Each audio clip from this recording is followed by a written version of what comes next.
Hi everyone, ব্যাকুনরা জুজু। আশা করছি সবাই ভালো আছেন। বাংলা একটা প্রবাদ আছে, ঢেকি স্বর্গে গেলেও ধান বাড়ে। তো আমার অবস্থাও সেম। ঢাকাতে এসেছিলাম একটা কাজে, বাট এখানে আসার পরে কালার্স অফ হিল মানে অন্তর্দার সাথে কাজ করব এটা কখনো ভাবিনি। অন্তর্দার সাথে কাজ করার অনেক আগে থেকে ইচ্ছে ছিল, কখনো সেই সুযোগ হয়নি।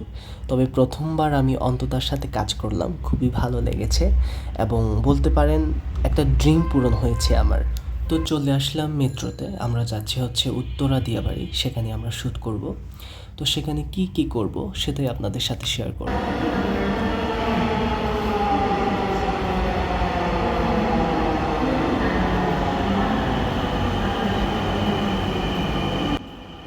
এই যে আমাদের ট্রেন চলে আসছে।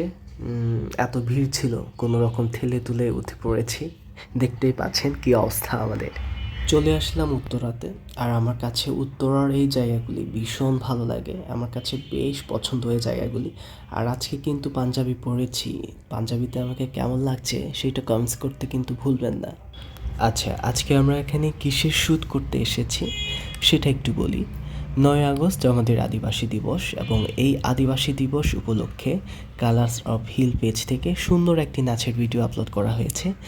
আশা করছি অনেকে দেখেছেন, এবং যারা দেখেননি প্লিজ কালার্স অফ হিল পেজে গিয়ে দেখে নেবেন। আশা করছি অনেক ভালো লাগবে। সুন্দর একটি নাচের ভিডিও হয়েছে। এই নাচের ভিডিও করার জন্যই আজকে আমরা এখানে এসেছি, এবং নাচের কোরিওগ্রাফি করেছেন আমাদের সবার প্রিয় অন্তর্দেওয়ান দাদা।